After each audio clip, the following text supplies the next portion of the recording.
lecture, one of the important lecture on the concept of doshas in Ayurveda. Friends, the whole lecture series is planned to basically educate yoga professionals in the field, in the area of Ayurveda. Because while teaching yoga in group class as well as individual class, many Ayurvedic questions comes with the student. And many times yoga teacher is not able to reply. So basically this lecture series is organized, conducted to educate you, to give you a proper reply to these people who are asking certain questions. कि suppose मेरे को केला खाता हूँ तो कफ हो जाता है many times, and many times you don't know what to reply. So the whole idea behind this is to give you Ayurveda education which will be useful and helpful in improving your yoga teaching. And therefore this, and thank you very much, we are getting a very good response for the certificate course. As announced earlier, we are starting a 100 hours Ayurveda certification course from 15th of October. And we are getting a brilliant, very good response from all over India. So thank you for your wonderful interest and the feedback.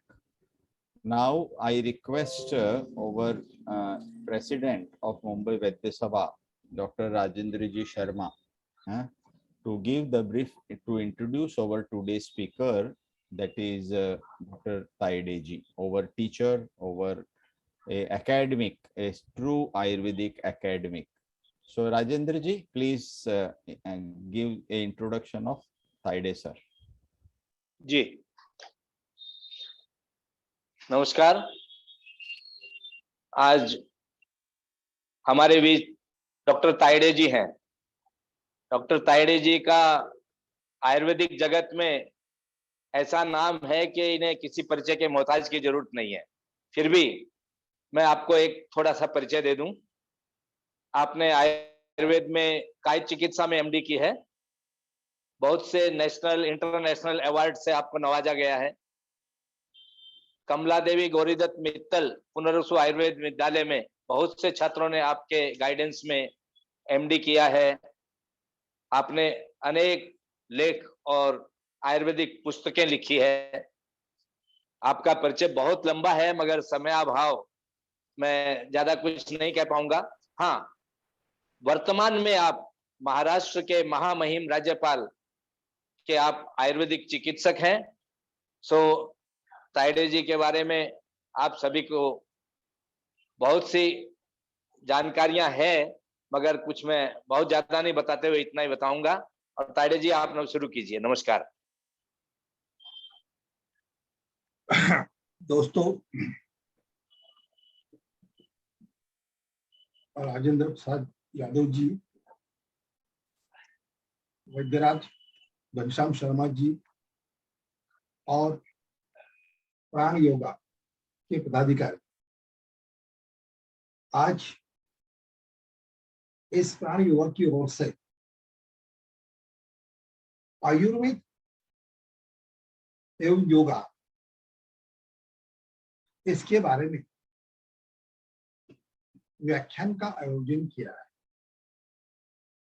अब योगाचार्य को, क्योंकि आयुर्वेद का एक अंग योगा है, तो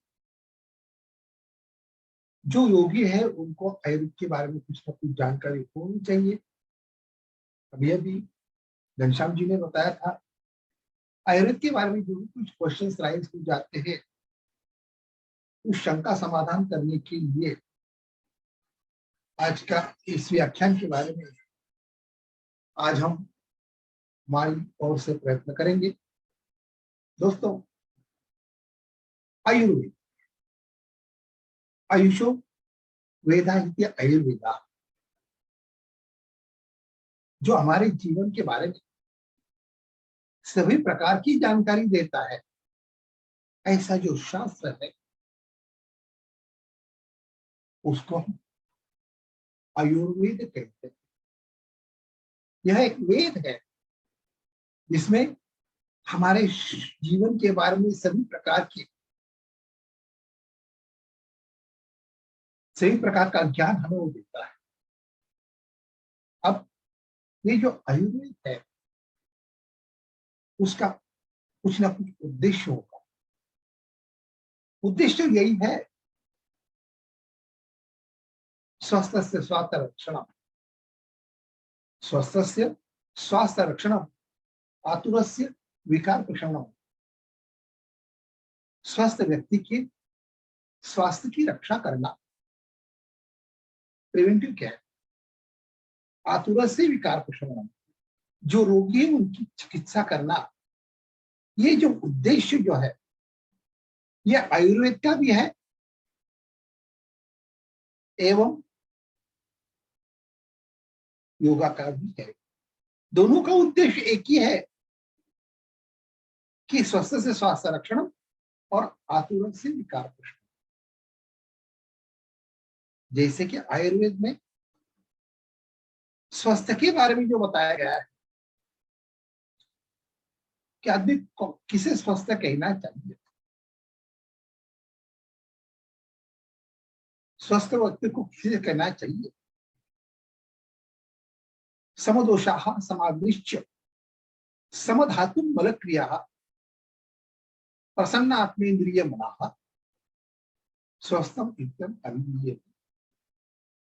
जिसके दोष सम है, प्राकृत है, सम अवस्था में है, धातु सम अवस्था में है, मन सम अवस्था में है और मन और इंद्रिय प्रसन्न है, ऐसे व्यक्ति को स्वस्थ व्यक्ति कहते हैं। तो स्वास्थ्य की परिभाषा जब हम देखते हैं तो उसमें एक शब्द यहाँ आता है कि समदोषाः। आज हम दोष के बारे में चर्चा करेंगे। ये दोष जो है शुक्र शोणित का संयोग होने के बाद शरीर का निर्माण हो जाता है, वही दोष निर्माण हो जाते हैं और उससे प्रकृति बनती है। जैसे कि मेन प्रकृति के बारे में वात प्रकृति वाला आदमी है, पित्त प्रकृति वाला आदमी है, कफ प्रकृति वाला आदमी है। ये जन्मजात प्रकृति होती है। इस जन्मजात प्रकृति में किसी भी प्रकार का बदलाव नहीं किया जाता है, लेकिन ये जो दोष जो है हमारे शरीर में शरीर का धारण करने का कार्य करते हैं। वात दोष, पित्त दोष, कफ दोष हमारे शरीर को धारण करते हैं। हमारे शरीर में होने वाली जो गति है, जो गतिविधियां जो है, ये सभी प्रकार की गतिविधियां प्राकृतिक रूप से करने वाला वायु है। अन्न का पाचन या चयापचय मेटाबॉलिज्म जो करने वाला कितना है, एक्सेशन करने वाला वायु, बाइंडिंग करने वाला जो है वो कफ है, स्थैर्यता निर्माण करने वाला कफ है। ये प्राकृत जो कार्य जो ये प्राकृत कार्य करके हमारे शरीर को धारण करते हैं। ऐसे शास्त्र में जो लिखा है वायु पित्तम कफश्चेति त्रयो दोषाः समासतः। हमारे शरीर में ये त्रिदोष रहते हैं। आज हम वात के बारे में चर्चा करेंगे कि वात क्या होता है। हमारे शरीर में पक्वाशय में वात होता है, पक्वाशय में वात होता है। यह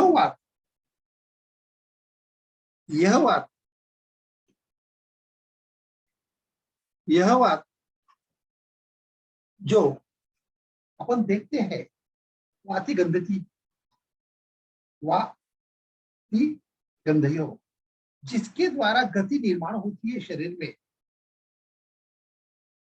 या गंध के द्वारा ज्ञान की प्राप्ति हो जाती है, नॉलेज मिल जाता है। ऐसा जो वायु है इस वायु के बारे में जो हमारे शरीर में रहने के बाद शरीर में होने वाली जो गतिविधियां जो है उसका ज्ञान करने का या गतिविधियां निर्माण कर गतिविधियां का वलन चलन करने का कार्य जो है इस वायु के द्वारा होता है। हमारे शरीर में होने वाली फिजिकल एंड मेंटल एक्टिविटी जो है उसको कंट्रोल करना, मैनेज करना, ये सभी प्रकार का जो कार्य जो है यह तंत्र द्वारा वायु के बारे में जो बताते हैं कि वायु कैसा है, तो यंत्र तंत्र द्वारा शरीर को धारण करने वाला है, फिजिकल एंड मेंटल एक्टिविटी जो है वो कंट्रोल में लाने वाला है, सेंसरी और मोटर नोस के ऊपर उसका कार्य होता है। हमारे शरीर में होने वाली हृदय की जो गति है, इंद्रियों के जो कर्म जो है, ये सभी प्रकार के कर्म कार्य जो है, जोर से बारिश आ रही है, वाह। यह कार्य वायु के द्वारा होता है। अब ये जो वायु जो है, इस वायु जब हम देखते हैं तो इस वायु के अलग अलग प्रकार होते हैं। पंचात्मक वायु,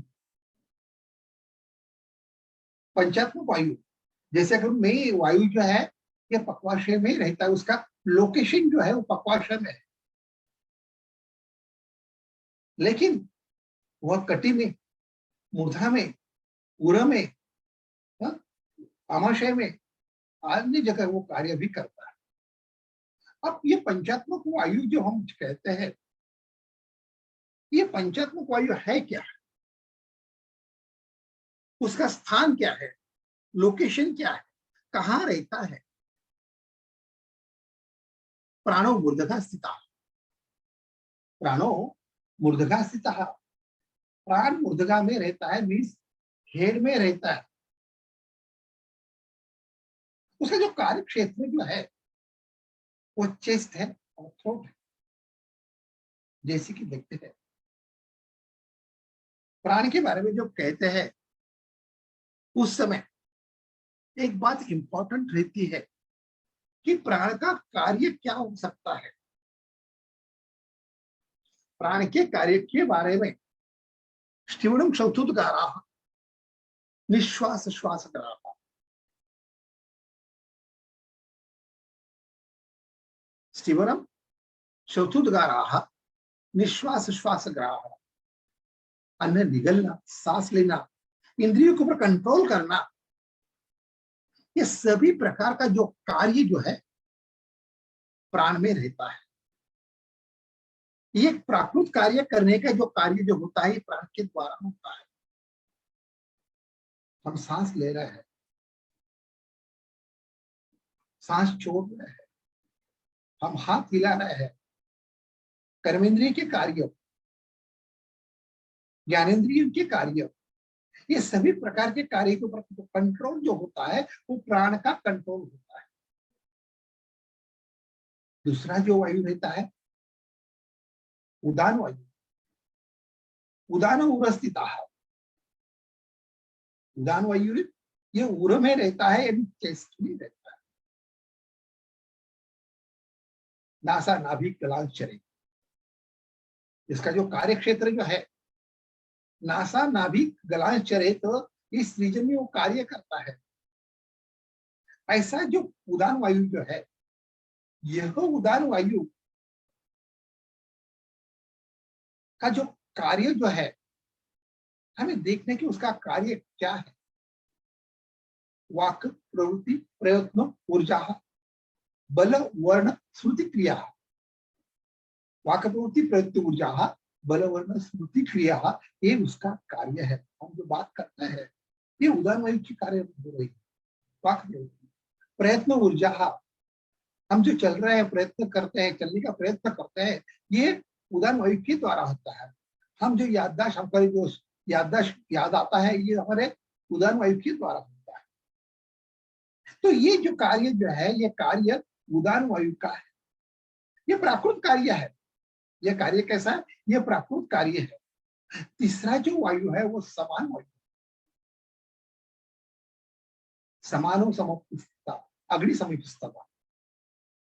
समान वायु अग्नि के पास रहता है, यानी स्टमक और इंटेस्टाइन के बीच में का जो भाग रहता है वहां अग्नि रहता है, और उसका कार्य क्षेत्र जो है ऊर्ध्व आमाशय और अधो आमाशय में रहता है। अब सवाल यहां निर्माण होता है कि यहां उसका कार्य क्या हो जाएगा। अन्नम गृणति पचति विवेचयति और विमुंचति। अन्नम गृणति पचति विवेचति और विमुंचति, ये कार्य जो है ये समान का है, अग्नि का संदीपन करने का कार्य इसका है। तो ये जो कार्य जो ये कार्य हमें देखना चाहिए, ये प्राकृत कार्य वायु के द्वारा होता है। व्यानो हृदय स्थिता, व्यान वायु हृदय में रहता है, लेकिन उसका कार्य जो है ये पूरे शरीर में होता है। पूरे शरीर में जो कार्य होता है वो कार्य कौन सा, अंकुचने प्रसारणे प्रवृत्तिश्च, जो फ्लेक्शन एक्सटेंशन उच्छेद निमेश, ये सभी ब्लड सर्कुलेशन, रस रक्त संवहन, हृदय की सब गतिविधियां, ये सभी प्रकार का जो कार्य है, क्योंकि उसका कार्य क्षेत्र संपूर्ण शरीर है। और पांचवा वायु जो है वह अपान वायु, वह अधो आमाशय में रहता है, वह उसका मुख्य स्थान पक्वाशय रहता है। यह पक्वाशय में नहीं, नाभि के नीचे रहता है, और उसका जो कार्य है गुदक प्रदेश में होता है, वृक्क प्रदेश में होता है, थाई में रहता है, पेनिस में रहता है, ग्राइन रीजन में होता है। और उसका जो कार्य रहता है मल मूत्र और शुक्र का निष्कासन करना, मल मूत्र शुक्र और आर्तों का निष्कासन करने का जो कार्य जो है, इजैकुलेशन करने का जो कार्य जो है, यह कार्य अपान का होता है। दोस्तों अपन ने ये उसके कर्म और लोकेशन तो देखे। अब ये वायु के गुणों के बारे में थोड़ी चर्चा करेंगे। वायु का जो गुण जो होता है, तत्रो रुक्ष सूक्ष्म लघु खराह सूक्ष्म चल अनिलाह। वायु कैसा है, सूक्ष्म है, रुक्ष है, लघु है, खरा है, विशद है, परुष। ये जो गुण जो है ये प्राकृत अवस्था में रहते हैं, लेकिन इस गुणों में जब विकृति निर्माण हो जाती है, इस गुणों में जब विकृति निर्माण होती है तो शरीर के कार्य में बाधा निर्माण हो जाती है। अब सवाल निर्माण होता है यहां कि शरीर में व्यान वायु जो है, व्यान वायु का रुक्ष गुण बढ़ गया है, व्यान वायु का शीत गुण बढ़ गया है, व्यान वायु का चल गुण बढ़ गया है, व्यान वायु का खर गुण बढ़ गया है, व्यान वायु का सूक्ष्म गुण बढ़ गया है। तो ये हम देख सकते हैं क्या, क्योंकि वायु अव्यक्त है, वो व्यक्त होता ही नहीं है। वायु अव्यक्त है, वो होता ही नहीं है, लेकिन कर्म के अनुसार उसके हम देख सकते हैं। लेकिन अगर हमें उस वायु को देखना है, इस वायु में होने वाली विकृति अगर देखना है तो हम कैसे देखेंगे। ये विकृति देखने के लिए हमें देखना चाहिए कि हमारे पास जब भी रुग्ण आ जाता है, उस रुग्ण में वायु की कौन से प्रकार की विकृति होती है। वो विकृति गुणधा विकृति है क्या, वो विकृति कर्मधा विकृति है क्या, वो विकृति शब्दधा विकृति है क्या, वो विकृति रूपधा विकृति है क्या, वो विकृति गंधधा विकृति है क्या। ये सभी प्रकार के विकृति को हमें देखना चाहिए। जनरली हमारे पास वैद्यों के पास संधिवात के रोग काफी प्रमाण में मिलते हैं। जैसे कि शास्त्र में लिखा है, हंति संधि शूल आटोप करोति, संधिगतवाद के बारे में लिखा है शास्त्रकारों ने कि हंति संधि शूल आटोप करोति। चरकाचार्य जी ने एक शब्द में लिखा है, क्या लिखा है? हंति संधि, संधियों का हनन होता है। इट मीन्स संधियों में स्ट्रक्चरल एंड फंक्शनल डिफॉर्मिटी निर्माण होती है। अब स्ट्रक्चरल डिफॉर्मिटी क्या होती है और फंक्शनल डिफॉर्मिटी क्या होती है? फंक्शनल डिफॉर्मिटी यह रहती है कि व्यान के कर्म में हानि निर्माण हो जाती है। तो व्यान का कर्म क्या है? अंकुचन प्रसारण। अंकुचन और प्रसारण, फ्लेक्शन और एक्सटेंशन करने का जो कार्य जो है, ये कार्य बराबर नहीं होता है। अगर ये कार्य बराबर नहीं होता है तो क्यों नहीं होता है? क्योंकि वायु की शीत गुण की वृद्धि हो गई है।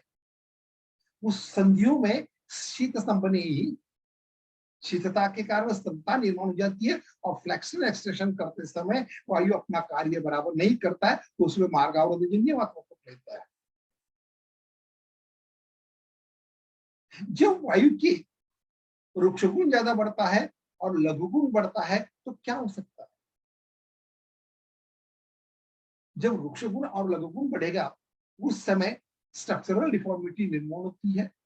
और यह स्ट्रक्चरल डिफॉर्मिटी जो है, जिसको हम रचनात्मक विकृति कहेंगे, यह स्ट्रक्चरल डिफॉर्मिटी वायु का लघु गुण ज्यादा बढ़ गया है, खर गुण ज्यादा बढ़ गया है। हमने एक्सरे लेने के बाद नी जॉइंट में हमें ऑस्टियो आर्थराइटिक चेंजेस दिखाई पड़ते हैं। जो ऑस्टियो आर्थराइटिक चेंजेस जो है गुणतः वृद्धि होने के कारण, लघु गुण की वृद्धि होने के कारण, वृक्ष गुण की वृद्धि होने के कारण, सूक्ष्म गुण की वृद्धि होने के कारण, ये गुणतः विकृति होने के कारण इस प्रकार का चेंजेस आ जाता है। खरा और कोरिड गुण की वृद्धि हो जाती है तो ऑस्टियोफाइटिक चेंजेस निर्माण हो जाते हैं, यानी कंटकोत्तर प्रतीति निर्माण हो जाती है। या उसमें ऑस्टियोआर्थराइटिक चेंजेस, ऑस्टियोफाइटिक चेंजेस और सूक्ष्म और लघु गुण की ज्यादा वृद्धि होने के कारण ऑस्टियोपोरोटिक चेंजेस निर्माण होते हैं, यानी झुर्रियां दिखाई पड़ती है, सच्छिद्रता, सौशीर्यता निर्माण हो जाती है। यानी क्ष किरण परीक्षा के द्वारा वायु की होने वाली विकृति ये हम देख सकते हैं।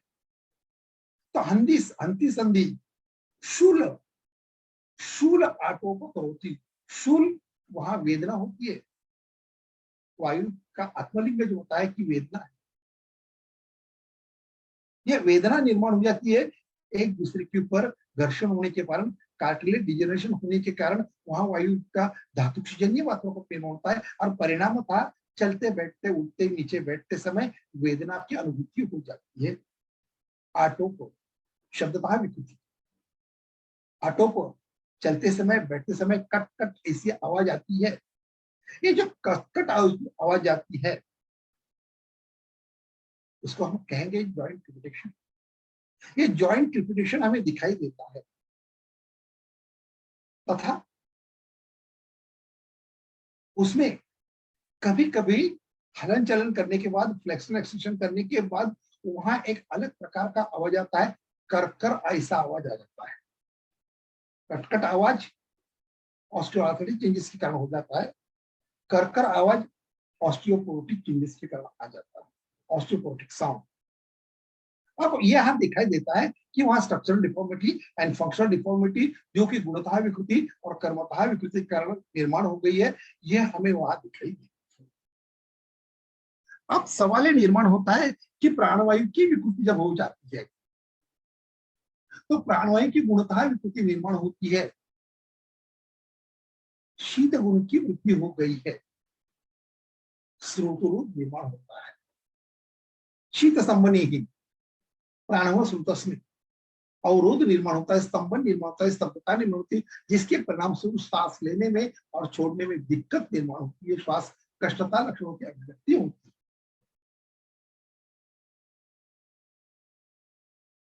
इंद्रियों के ऊपर का नियंत्रण छूट जाता है।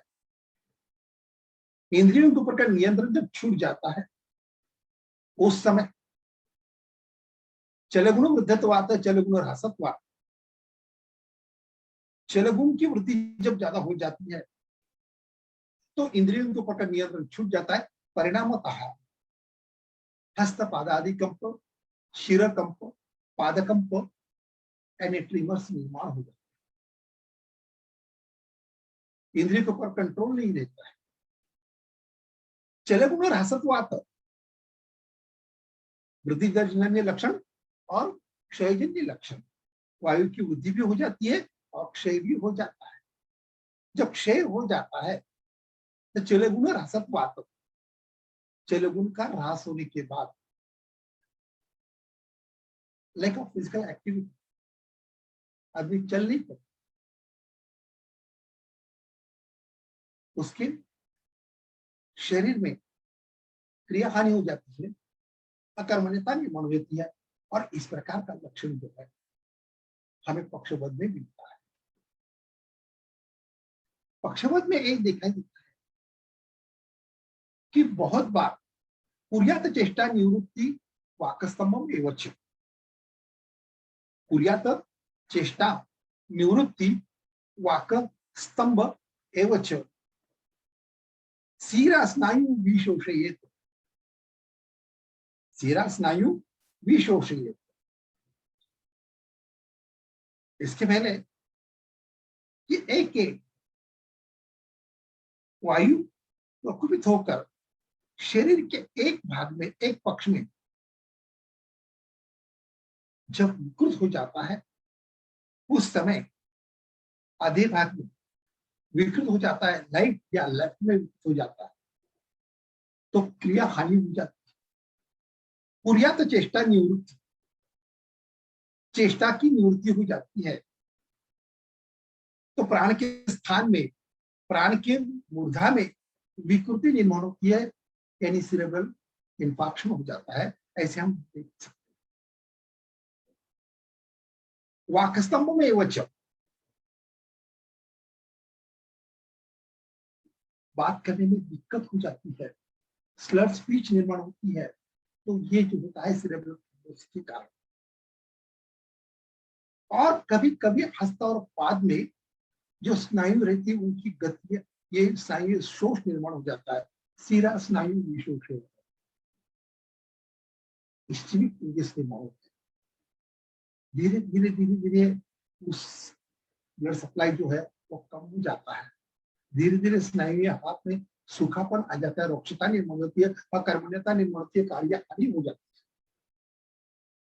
तो इस प्रकार का कार्य यहाँ में दिखाई देता है। और इस प्रकार के कार्य में हमें एक फिर से देखना चाहिए कि ये जो प्राण जो है, इस प्राण की वहां गुणतः विकृति है और कर्मतः विकृति। ये गुणतः और कर्मतः विकृति देखने के बाद पता चल जाता है आपको ये विकृति जानना जरूरी होती है। और उस प्रकार की अवस्था में उस विकृति को ध्यान में रखकर हमें योगा का प्रयोजन करना चाहिए।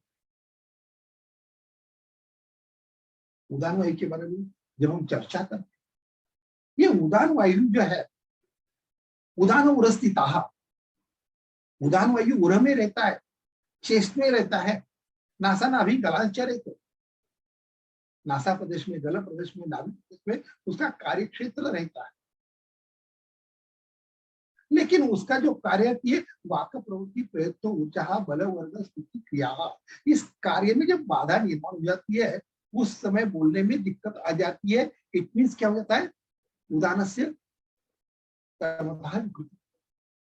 कर्म क्षयत्वात् वाक प्रवृत्ति, पार्किंसन नाम का जो डिजीज जिसको हम कंपवात के साथ उसका समन्वय करते हैं, उसमें प्रयत्न कर्माल्पता होती है। पेशेंट प्रयत्न करता ही नहीं है, उसको प्रयत्न करने के लिए हमें मजबूर करना पड़ता है। एक बार उसने प्रयत्न किया तो उसका प्राकृतिक कार्य शुरू होता है। थोड़ा हम धक्का देते हैं तो पेशेंट चलना शुरू कर देता है, लेकिन जब तक हम धक्का नहीं देते तब तक कोई हिलता ही नहीं। यानी प्रयत्न कर्माल्पता है। बल हानि, बात करते करते थकान महसूस होना यानी बल की हानि होना, ये विकृति हमें दिखाई देती है। तो ये जो उदान की जो विकृति है, उदान की विकृति हमें देखना चाहिए। अब समान की विकृति में देखते हैं तो समान की विकृति में कि समान कहाँ रहता है, तो अग्नि के पास रहता है, अग्नि का सदीपन करने का कार्य करता है, उसका लोकेशन ही वो है। और उसका जो कार्य था अन्नम गुणति पचति विवेक्यवत् मुंचति, खाना लेना, उसको पचाना, उसका एनालिसिस करना और बाद में रिफिकेशन करना, ये जो कार्य जो है कार्य प्राकृत स्वरूप में होता है। लेकिन इस कार्य में अगर बाधा निर्माण करती है,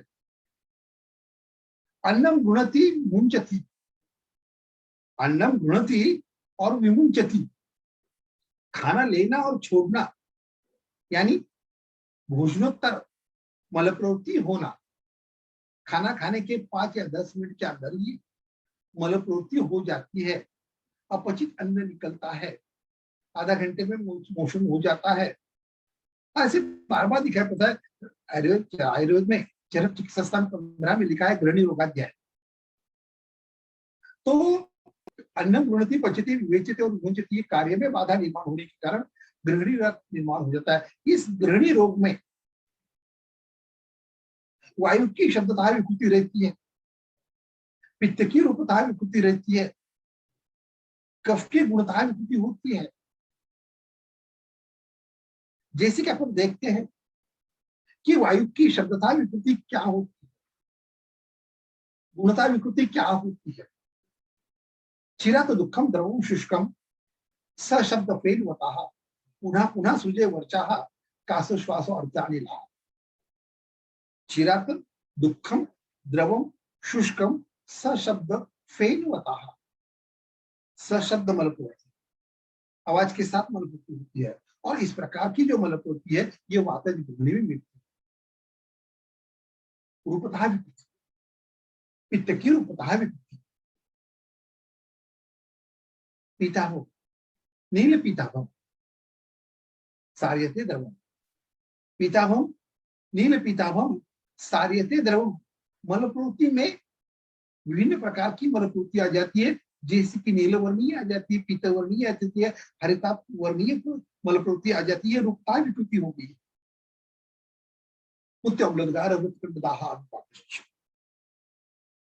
पूतिगंधि युक्त अम्लता, उद्गार, मृतकंठ दाह, उदय दाह, ये सभी प्रकार के लक्षण जो है, ये सभी प्रकार के लक्षण पित्त में होने वाली गुणता विकृति और कर्मता विकृति और रूपता विकृति और गंधता विकृति का हो जाते हैं।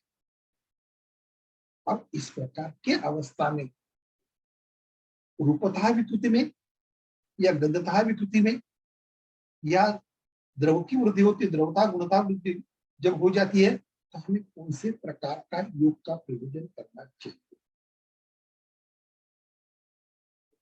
एक बात यहाँ कि गुणता विकृति कर्मता विकृति अंतर्गत योग का प्रयोजन करना चाहिए। तो ये बात हमें यहाँ देखनी चाहिए।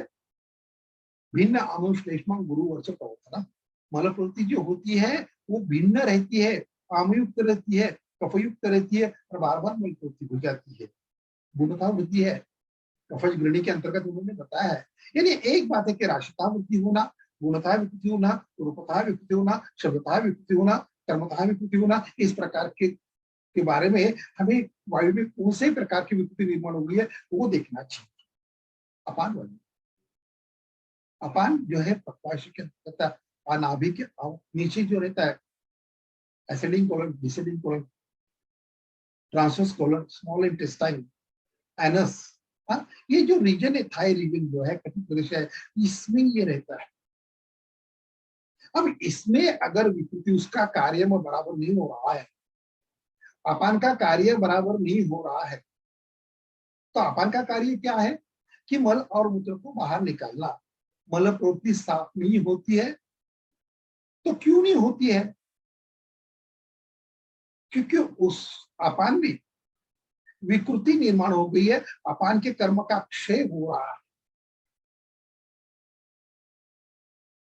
अमवात जैसी जो व्याधि है, ये अमवात व्याधि में अमवात के अधिष्ठान जो रहता है, अमवात व्याधि का अधिष्ठान में कटी प्रदेश में शूलतः त्रिक संधि भविष्य त्रिक संधि जो रहती है वहां स्टिफनेस निर्माण हो जाता है, वहां वेदना हो जाती है, और इस प्रकार का लक्षण प्रातः समय होता है।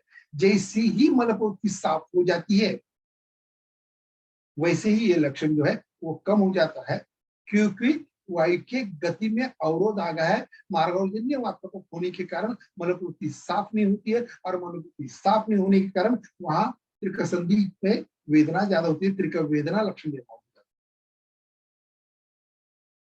जब भी गैसेस हो जाता है, जब भी गैसेस होता है तो मलपूर्ति साफ नहीं होती, गैस जैसे गैस मलपूर्ति साफ नहीं होती है तो उस वायु की गति ऊर्ध्व हो जाती है और उदावर्त नाम के रोगों का निर्माण हो जाता है। यानी अपान की गति जो है अधिक मात्रा में मूत्र प्रवृत्ति हो रही है।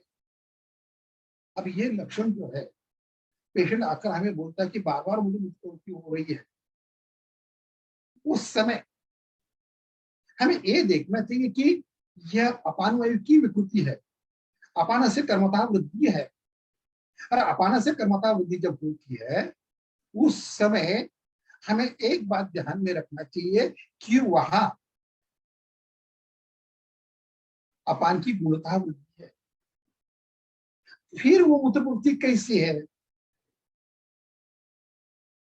अविलता युक्त है, यह ओनली सिर्फ सद्रव है, क्योंकि अमवात में बहुमूत्रता लक्षणों का वर्णन किया गया है। अमवात में बहुमूत्रता लक्षणों का वर्णन किया है कि बहुमूत्रता हो जाती है जब भी मलपूर्ति साफ नहीं होती है अमवात में, तो ये अपान वायु जो है दूसरी जगह अपना कार्य करता है। तो अपान का कार्य क्षेत्र कैसा है, मल प्रवृत्ति, यानी गुदद्वार है, वृक्क है, मूत्रवस्रोतस है, इसके ऊपर उसका कार्य होता है, इसलिए बहुमूत्रता लक्षणों की अभिव्यक्ति होती है। लेकिन मधुमेह में अलग रहता है, प्रमेह में अलग रहता है, प्रभुत अविल मूत्रता यह लक्षण उसमें रहता है। अविलता युक्त मूत्रपूर्ति होती है, बहुद्रव श्लेष्मा का निर्माण हो जाता है, और इसीलिए वहां प्रभुत अविलता बार बार मूत्रपूर्ति प्रकर्षण में ही प्रमेय, इस प्रकार के लक्षणों की अभिव्यक्तियां हो।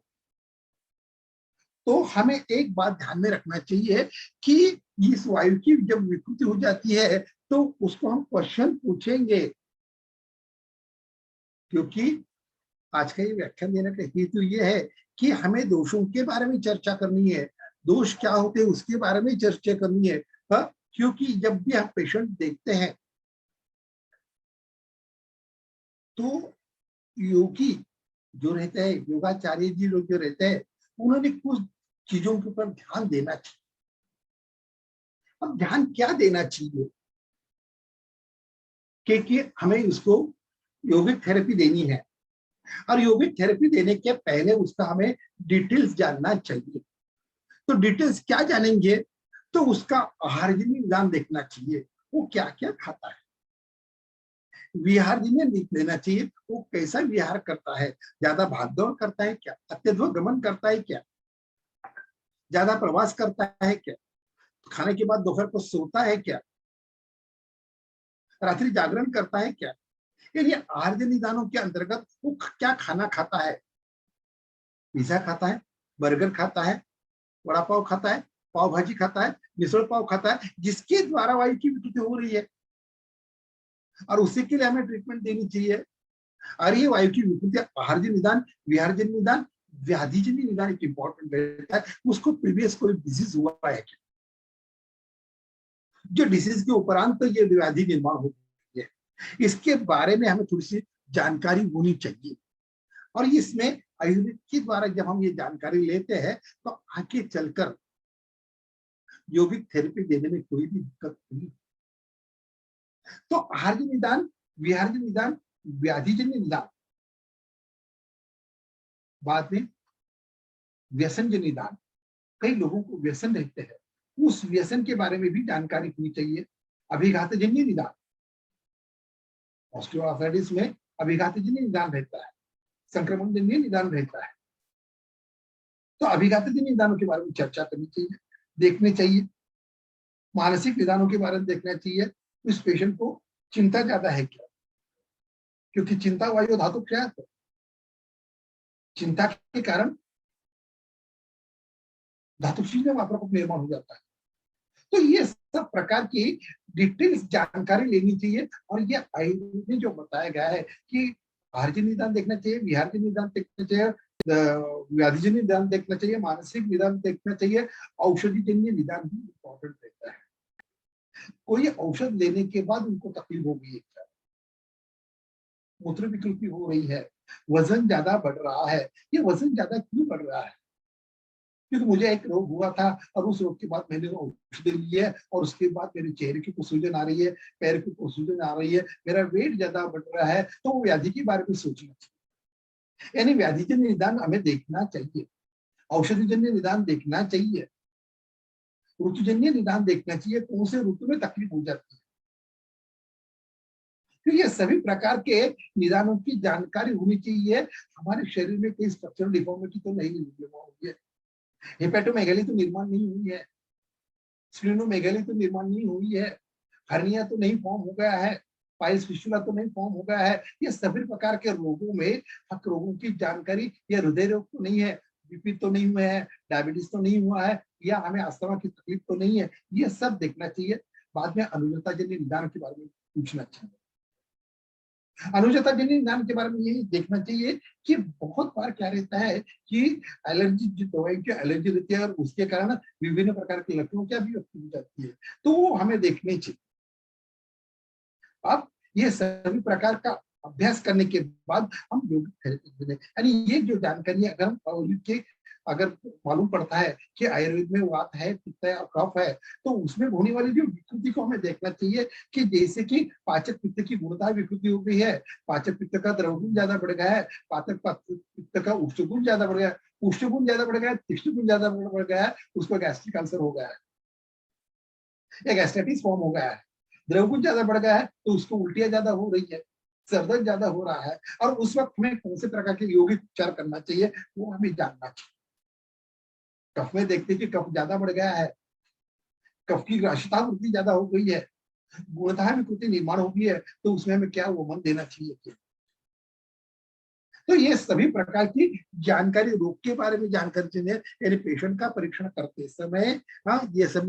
लेकिन प्राकृतिक जब किसी को रोग नहीं है तो भी उसके वय के बारे में देखना चाहिए, उनसे वय, उसका वय क्या है और उस वय में कौन सा उसका विकार हुआ है।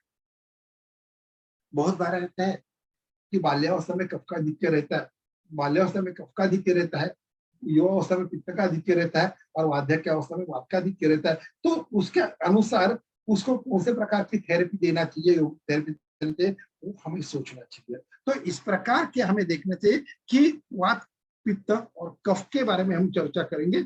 बाद में हमने देखा है कि वात का लोकेशन हमने सब देख लिया है, बाद में प्राण के बारे में चर्चा हो गई है कि वायु के फंक्शन जो हम देखते हैं कि हमारी जो गतिविधियां है उसके बारे में चर्चा हो गई है।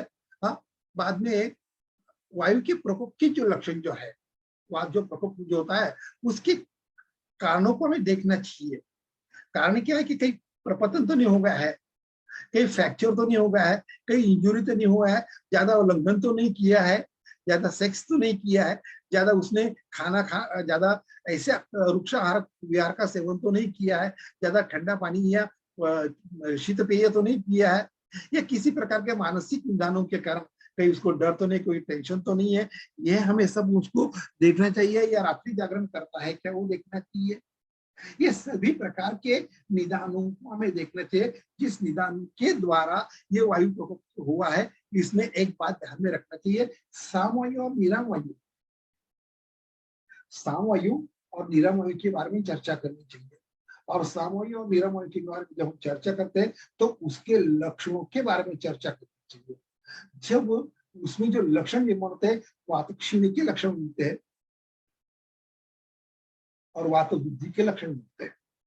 जब वात बुद्ध हो जाता है तो त्वचा में उसका असर हो जाता है, रुक्षता निर्माण हो जाती है, उष्णता, काशत्व आ जाता है, कार्ष्णत्व आ जाता है, संपूर्ण चेहरा काला पड़ जाता है, बलहानि हो जाती है। तो ये जो है वात बुद्धि के लक्षण है। वात क्षय के लक्षणों में देखते हैं कि गति जो है, गति में अवरोध निर्माण हो गया है। तो इस प्रकार के इसमें डिटोरेशन जो ऑफ एक्टिविटीज वो हमें देखनी चाहिए। जब शरीर में वात बढ़ जाता है, शरीर में जब वात बढ़ जाता है, उस समय एक बात होता है कि विसरोप्रोसिस, यानी हमारा जो ऑर्गन जो रहता है, ये ऑर्गन का डिस्प्लेसमेंट हो जाता है। ये डिस्प्लेसमेंट अपन देखते हैं कि अपन बहुत बार हर्निया के बारे में हम देखते हैं, हर्निया जो रहता है, हाँ, तो उसके बारे में हमें देखा जाए, या कभी कभी उस पेशेंट को वेदना होती है और उसका लोकेशन अलग अलग प्रकार का रहता है। कभी कटी में वेदना होती है, तो कभी जानुसंधि में वेदना होती है, तो कभी गुरु प्रदेश में वेदना होती है, हाँ, और निद्रानाश लक्षण इसमें दिखाई पड़ता है। शरीर में स्पाजम्स आ जाते हैं, शरीर में स्पाजम्स आ जाते हैं। जब शरीर में स्पाजम जाते हैं तो कभी कभी ये स्पाजम जो है यह कुक्षी प्रदेश में होने वाली मांसपेशियों में आ जाता है, तो कभी कभी पिंडिका में आ जाते हैं। तो इस प्रकार के हमें लक्षणों को हमें देखना चाहिए। तो ये जो साम और निराम के लक्षणों के बारे में चर्चा करनी चाहिए। जैसे कि अपन साम के बारे में देखते हैं कि साममल प्रवृत्ति है। अब साममल प्रवृत्ति है मीन्स से क्या रहता है, इस साममल प्रवृत्ति में आमयुक्त मल प्रवृत्ति है। आमयुक्त मल प्रवृत्ति है तो हमारे पास रुग्ण जब आ जाता है तो पेशेंट को बोलता है कि मुझे पेट साफ नहीं हो गया, मेरा पेट साफ नहीं हो गया है। पेट साफ नहीं हुआ है इसका मतलब यह है, पेट साफ नहीं हो इसका मतलब यह है कि उसका खाना हजम नहीं हुआ है। अभी खाना हजम क्यों नहीं हुआ है कि उसकी अग्नि की विकृति हो गई है। तो अग्नि क्या है, पित्तांतर्गत अग्नि, पित्त और अग्नि ये दोनों अलग अलग है लेकिन एक ही जगह रहते हैं, दोनों अलग अलग है। त्यक्त द्रवत्व, पित्त का में द्रवत्व अगर नष्ट हो जाता है तो उसे हम अग्नि कहते हैं। अगर ये अग्नि कंटिन्यू रहता है तो आदमी जीवित रहता है, अगर ये कम हो जाता है तो व्याधि का निर्माण होता है और बुझ जाता है। शांति अग्निग्रियते, अग्नि शांत हो जाता है तो हम मृतवत हो जाता है। तो शांति अग्निग्रियते, तो ये जो पित्त जो है ये पित्त हमारे शरीर में रहता है और उत्तर पित्त का जो सहस्नेह उष्णम तीक्ष्णम सर्वम द्रवम, ये उसके गुण रहते हैं। सहस्नेहम उष्णम तीक्ष्णम सरम द्रवम, इस प्रकार के उसके लक्षण उसके गुण रहते हैं और उसके लोकेशन उसकी जो प्रकार जब हम देखते हैं तो प्रकार के अंतर्गत हमें देखना चाहिए कि प्रकार क्या है। तो आंखों में होने वाला जो रहता है वो आलोचक पित्त, जिसके द्वारा हम देख सकते हैं। रस रक्त का रंजन करने वाला रंजक पित्त जो यकृत और इसमें, त्वचा में भ्राजन करने वाला जो रहते हैं, छाया और प्रभा और क्रांति को बढ़ाने वाला जो रहता है वो भ्राजक पित्त रहता है। और पाचन करने वाला पाचक पित्त रहता है, पाचन करने वाला पाचक यानी रंजक पित्त, भ्राजक पित्त और हृदय में रहने वाला साधक। ये सभी प्रकार के पित्त जो है पंचात्मक के बारे में जब हम देखते हैं, ये पंचात्मक अपनी अपनी जगह जब इसमें विकृति निर्माण हो जाती है, पित्त का उष्ण गुण ज्यादा बढ़ गया है और तीक्ष्ण गुण ज्यादा बढ़ गया है। पाचक पित्त का उष्ण गुण ज्यादा बढ़ गया है, तीक्ष्ण गुण ज्यादा बढ़ गया है, द्रव गुण ज्यादा बढ़ गया है। हमें सूत्र नीति कहाँ करना चाहिए, जल नीति कहाँ करना चाहिए, वस्त्र में धोती कहाँ करना चाहिए, ये हमें देखना चाहिए। क्योंकि वो जो पित्त ज्यादा बढ़ गया है वो द्रवयुक्त अगर पित्त रहेगा तो हम विरेचन देते हैं आयुर्वेद, लेकिन सामू पित्त जो रहता है द्रवयुक्त अगर पित्त रहता है तो वहां सूत्र नीति भी करते हैं। मेरा ज्यादा इसका अनुभव नहीं है क्योंकि मैं योगाचार्य में मेरा अल्प ज्ञान है योग के बारे में, लेकिन जो मालूम है वो मैं बताता हूँ। तो इस कारण पित्त के बारे में देखना चाहिए कि पित्त की व्याधि जो रहती है, साम पित्त के जो विकार रहते हैं, उस साम पित्त के विकार के बारे में चर्चा करनी चाहिए।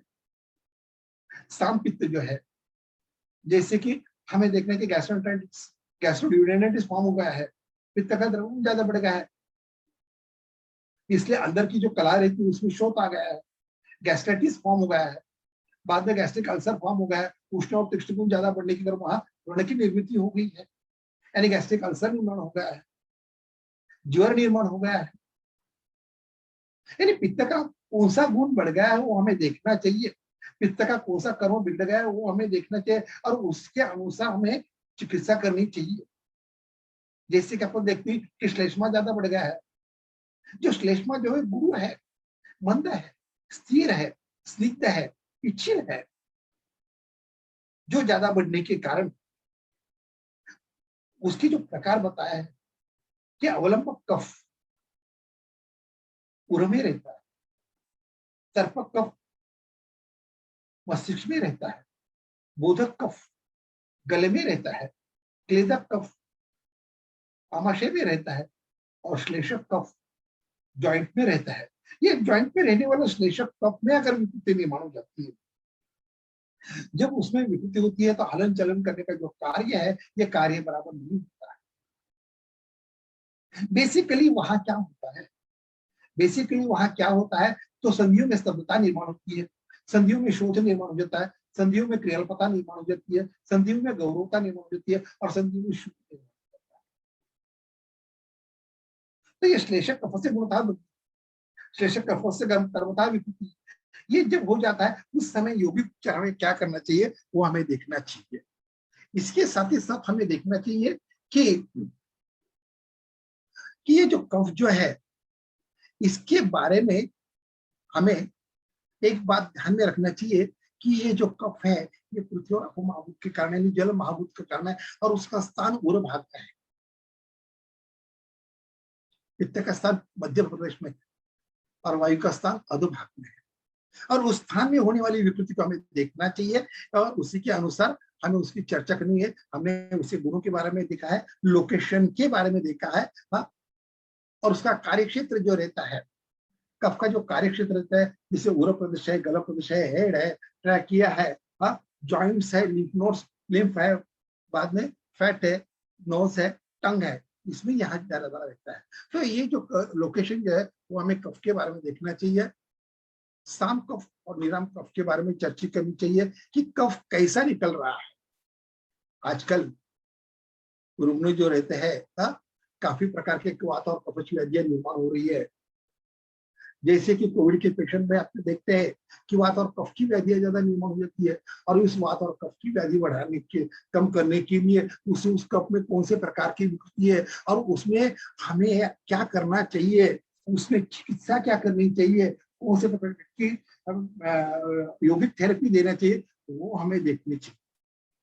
तो इसके बारे में हमें देखते हैं कि क्या यौगिक उपचार कर सकते हैं। अब यहाँ हमें देखना चाहिए कि ये जब ज्यादा बढ़ जाता है तो हमारे शरीर में गौरवता निर्माण हो जाती है, इंडाइजेशन निर्माण होता है, खाना खाते खाते ही नींद आ जाती है, दिवस्वाप निर्माण हो जाता है, शरीर की जो क्रिया है वो ढीली पड़ जाती है, खाना हजम नहीं होता है, खाने का टेस्ट बराबर नहीं लगता है, वोमिटिंग हो जाती है, एनोरेक्सिया निर्माण हो जाता है, आदि प्रकार के लक्षण और हमारी जो इंद्रिया रहती है या ऑर्गन्स रहते हैं उसमें विकृति निर्माण हो जाती है। तो इस प्रकार की जो लक्षण जो है ये लक्षण हमें देखने चाहिए और इस लक्षणों के साथ हमें योगोपचार करना चाहिए। और योगोपचार करते समय में एक बात देखना चाहिए कि कौन से प्रकार के योग करने चाहिए। जैसे कि आप स्वस्तिकासन देखते हैं कि स्वस्तिकासन हमें क्यों करना चाहिए और कौन से अवस्था में करना चाहिए। जब भी हमारे जॉइंट में, एंकल जॉइंट में स्टिफनेस निर्माण हो जाता है, पेन हो जाता है, स्टिफनेस को कम करने के लिए स्वस्तिकासन का प्रयोग करना चाहिए। पेल्विक रीजन में अगर स्टिफनेस रहता है उसमें स्तब्धता ज्यादा रहती है, उसमें ब्लड सर्कुलेशन करने के लिए करना चाहिए। वज्रासन में जो देखते हैं कि वज्रासन में हमें एक बात देखनी चाहिए कि हमारा लंबर रीजन में अगर स्टिफनेस ज्यादा रहता है तो हम वज्रासन करते हैं, मोशन साफ नहीं होती है, वायु का अनुलोमन बराबर नहीं होता है तो करते हैं। लेकिन इसमें एक बात है कि जब हम ऑस्टियोआर्थराइटिस पेशेंट रहते हैं और वहां स्ट्रक्चरल डिफॉर्मिटी रहती है तो उस प्रकार के अवस्था में संभाल कर वज्रासन हमें करना चाहिए। पद्मासन जो रहता है ये पद्मासन हमें देखना चाहिए कि हमारे जो ब्लड सर्कुलेशन को बढ़ाने के लिए, उसको इम्प्रूव करने के लिए, डाइजेशन को बढ़ाने के लिए, रेस्पिरेशन को बढ़ाने के लिए हमें वहां पद्मासन करना चाहिए। एक बात बहुत ही अच्छा रहता है कि पवन मुक्तासन जो रहता है, वायु को जैसे हम पवन मुक्तासन करते हैं का वायु का अनुलोमन बराबर हो जाता है और जैसे वायु का अनुलोमन बराबर हो जाता है अल्टीमेटली बुध प्रदेश में अपना आंत्र में जो वेदना होती है वो वेदना नहीं होती है और लाघवता निर्माण हो जाती है। हिपैटोमेगाली जो ज्यादा बढ़ गई है उसको कई अंश तक कम होने की संभावना ज्यादा रहती है। गैसेस रिलीज है और डाइजेस्टिव सिस्टम में इंप्रूवमेंट आ जाती है। भुजंगासन जब हम देखते हैं कि भुजंगासन जब हम करेंगे तो अल्टीमेटली पेरिस्टाल्टिक मूवमेंट ज्यादा बढ़ जाती है और उसके परिणाम स्वरूप हाँ कॉन्स्टिपेशन वगैरह जो है कम हो जाता है। सर्वाइकल रीजन में या वर्टिब्रल रीजन में इंप्रूवमेंट आ जाती है।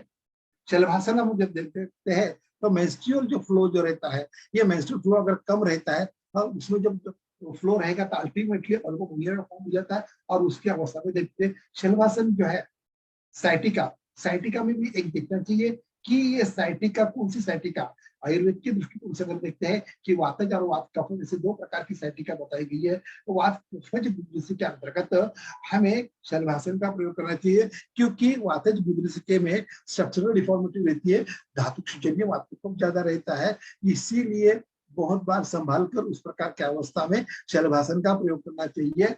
नौकासन जो है रिड्यूस फैट को रिड्यूस करने के लिए या लंबर या सर्वाइकल रीजन में जो स्टिफनेस ज्यादा उसमें फ्लेक्सिबिलिटी बढ़ाने के लिए हमें नौकासन का करना चाहिए।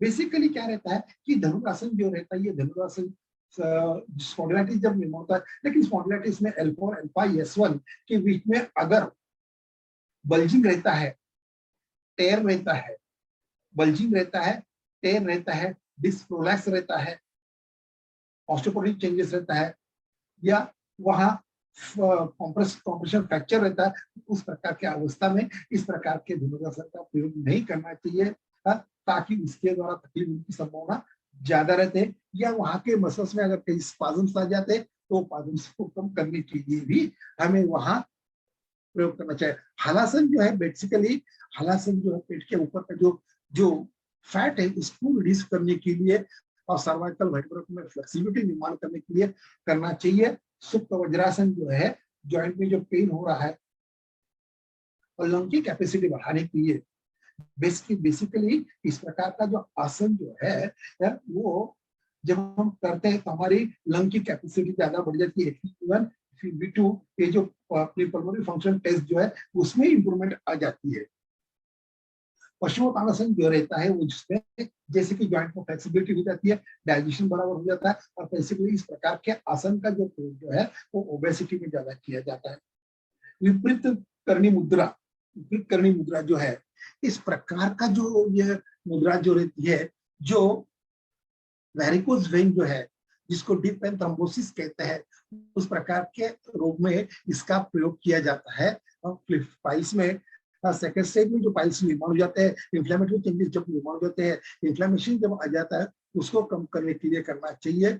सर्वांगासन जो है मेमोरी को बढ़ाने के लिए, हिमोग्लोबिन को बढ़ाने के लिए, हर्निया को कम करने के लिए, एंडोक्राइनल डिसऑर्डर जो निर्माण होती है उसी के लिए हमें सर्वांगासन करना चाहिए। मत्स्येंद्रासन जो बेसिकली कोविड के पेशेंट में करेंगे अल्टीमेटली लंग कैपेसिटी बढ़ जाती है।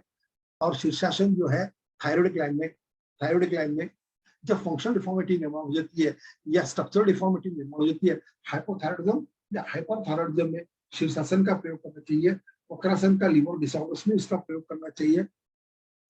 मयूरासन जो है वो किडनी में जो विकृति निर्माण हो जाती है, किडनी में विकृति, डाइजेशन में विकृति जाती है, ब्लड सर्कुलेशन बराबर नहीं होता है, गैसेस फॉर्म है, तो मयूरासन का प्रयोग करना चाहिए।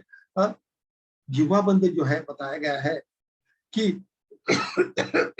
ब्लड सर्कुलेशन करने के लिए, ब्लड प्रेशर जब ज्यादा बढ़ जाता है उसको नॉर्मलाइज करने के लिए थायराइड की T3 T4 TSH लेवल जो है जब उसमें एब्नॉर्मलिटी निर्माण की उसको नॉर्मलाइज करने के लिए करना चाहिए। कपालभाति जो रहता है, सिंह मुद्रा जो है बेसिकली टॉन्सिलाइटिस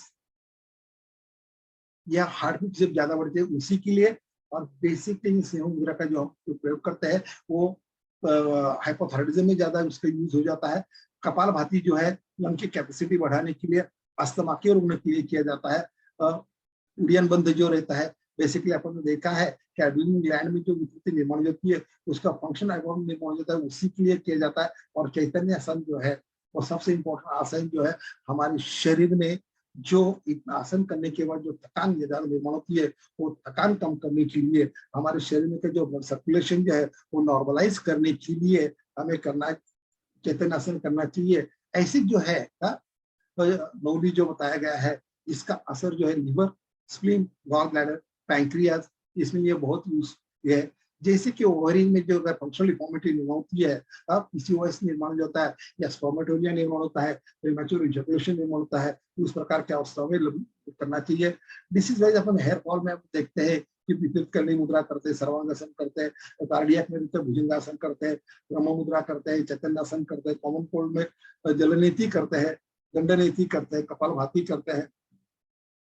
डिसीज वाइज करेंगे, फुट ड्रॉप्स रहता है तो ताड़ासन करते हैं, वज्रासन करते हैं, उत्कटासन करते हैं, लंबर्स में पेन हो जाता है, भुजंगासन, शलभासन या धनुरासन करते हैं। तो इस प्रकार के जो आसनों का जो प्रयोग जो है हमारे शरीर में फ्लेक्सिबिलिटी निर्माण करने के लिए, फिजिकल एंड मेंटल एक्टिविटी को नॉर्मल करने के लिए आसनों का प्रयोग करना चाहिए, ताकि हमारा शरीर स्वस्थ रहने के लिए इसका प्रयोग अपेक्षित होता है। दोस्तों, मैंने आज जो मेरे जो विचार व्यक्त किए हैं, और ये विचार व्यक्त करने के लिए हमारे जो श्याम भाई डॉक्टर श्याम सुंदर शर्मा जी तथा राजेंद्र प्रसाद जी तथा घनश्याम जी, इन्होंने मुझे जो ये दिया है, अवसर दिया है मेरे विचार व्यक्त करने के लिए, इसका मैं आभारी हूँ। और यही मेरे व्याख्यान का पूर्ण विराम देता हूँ। Thank you.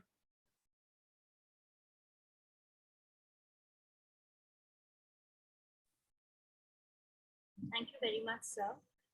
सर, शायद एक क्वेश्चन है डॉक्टर सरिता जी से।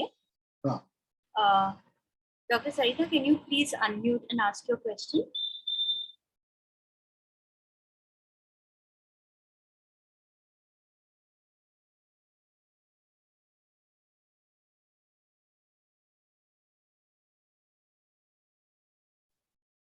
Dr. Sarita ji, are you available?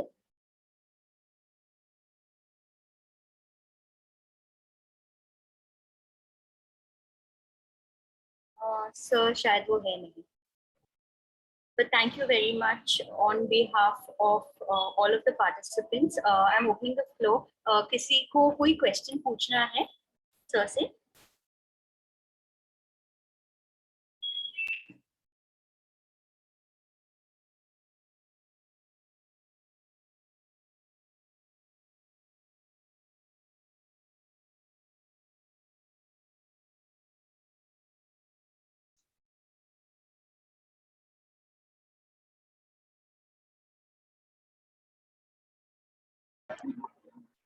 हाँ, हेलो ताइडे सर, नमस्ते। नमस्ते नमस्ते। अभी एक आप गाइड कीजिए कि योग टीचर को यदि आयुर्वेद के बारे में कुछ शिक्षा पढ़ना हो या कुछ करना हो तो वो कैसे कर सकता है? नहीं, क्या है, आयुर्वेद पढ़ने के लिए सबसे पहले है दोष धातु मलम, इसका ज्ञान होना चाहिए। दोष धातु मलम मूलम ही शरीरम, ऐसा जो कहा है, प्राकृत अवस्था क्या है और विकृत अवस्था क्या है, ये दोनों को जानकारी करना चाहिए, ताकि अगर हम प्रकृति मालूम रहती, प्राकृत अवस्था मालूम रहती है, तो उसमें होने वाली विकृति जो है वो विकृति भी मालूम पड़ती है, और विकृति को कम करने के लिए हम योग उपचार कर सकते हैं। क्योंकि आयुर्वेद में जो बताया है कि एक एक बात हमें ध्यान में देना चाहिए कि दुष्य धातु मल अग्नि स्रोतस स्रोतुदृष्टि प्रकार अवयव विकृति आशय विकृति स्रोतुदृष्टि प्रकार, ये सभी प्रकार की जानकारी अगर हम देखेंगे तो निश्चित ही आयुर्वेद के बारे में ज्ञान हो सकता है, और उसका उपयोग जो है हम यौगिक उपचार में कर सकते हैं।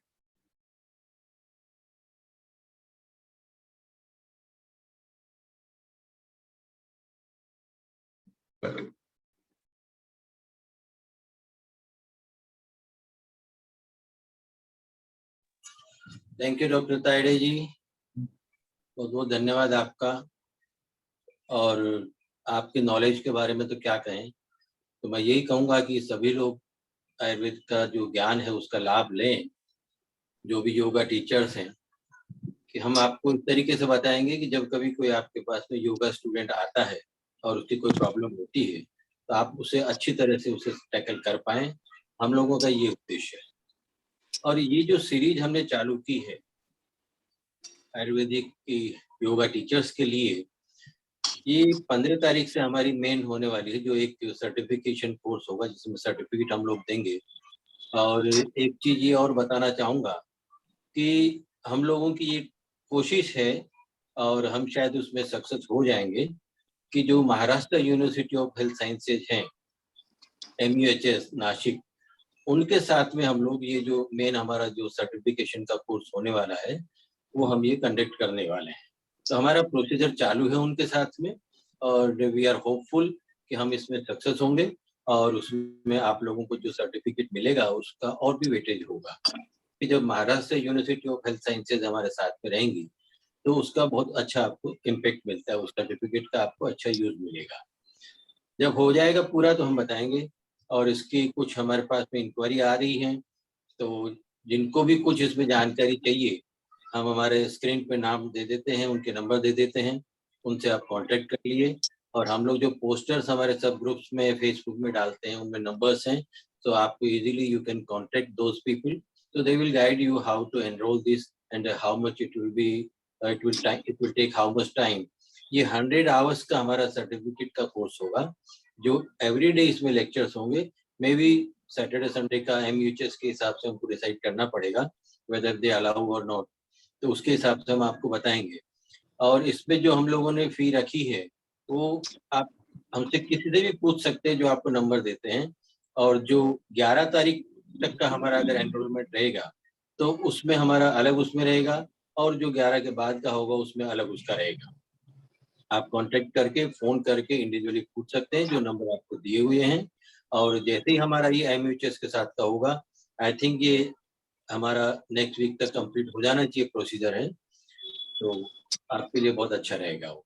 तो अगेन मैं डॉक्टर तायडे सर को थैंक्स बोलता हूँ, डॉक्टर घनश्याम शर्मा जो इतना इनिशिएटिव ले रहे हैं मुंबई वैद्य सभा के साथ में मिलकर के, और इस प्रोग्राम को सफल बनाने के लिए पूरी मुंबई वैद्य सभा की टीम इसमें लगी हुई है। और डॉक्टर तायडे भी हमारी कमेटी में है, मैं आपको बता दूं। तो हम सब मिलकर के ये चाहते हैं कि आपको अच्छा आयुर्वेद का ज्ञान मिले, अच्छे अच्छे स्पीकर्स आएंगे आगे और भी देखेंगे आप, और ये धीरे धीरे होकर के international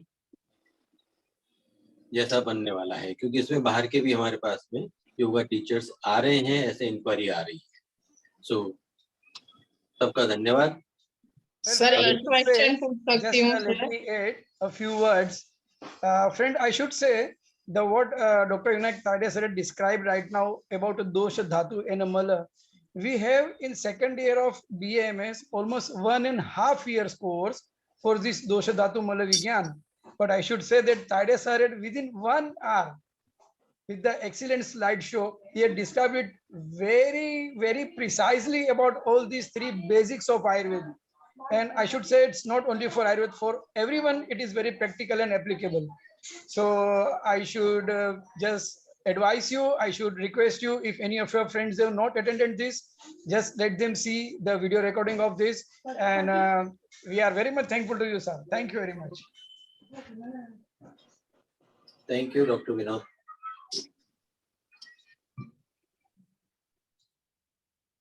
Sir, if I can ask one question, sir.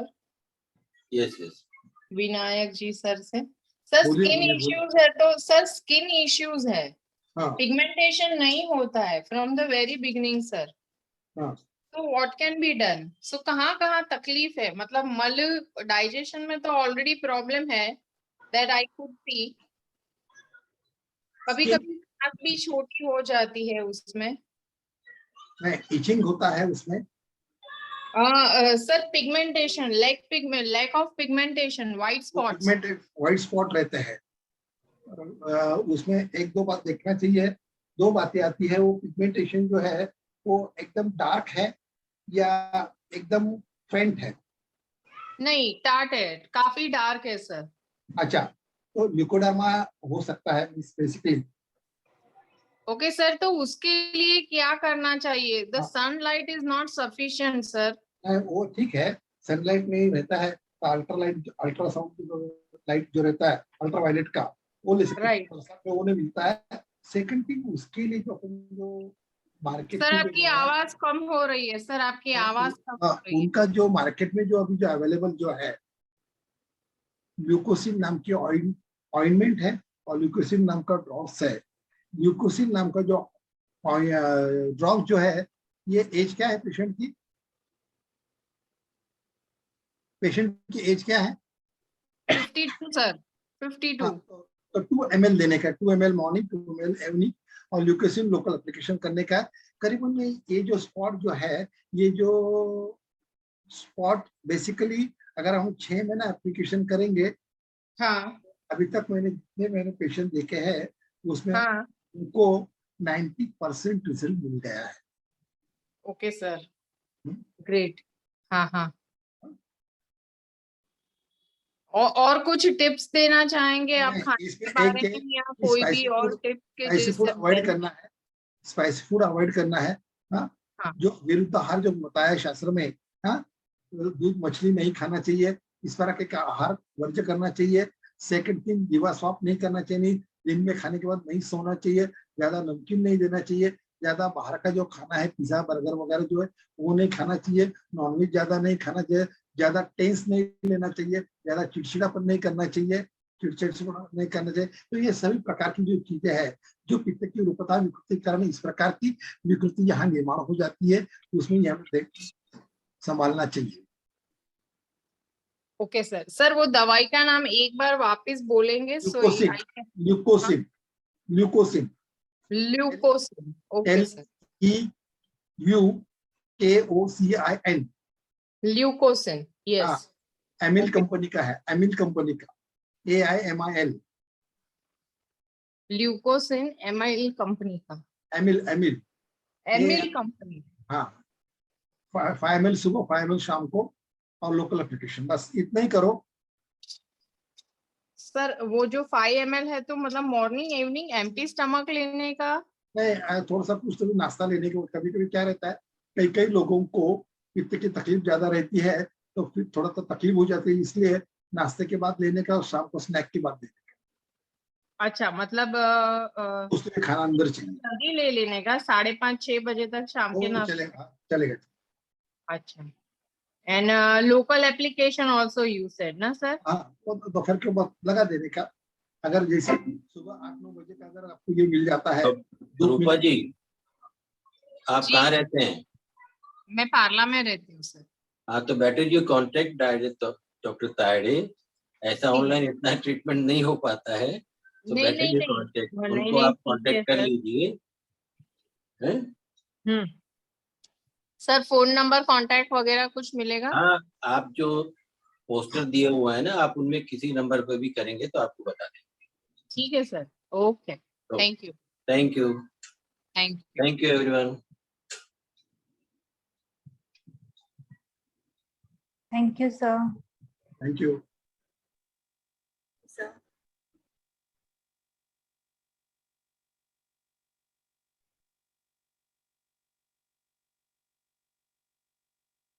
Thank you, sir.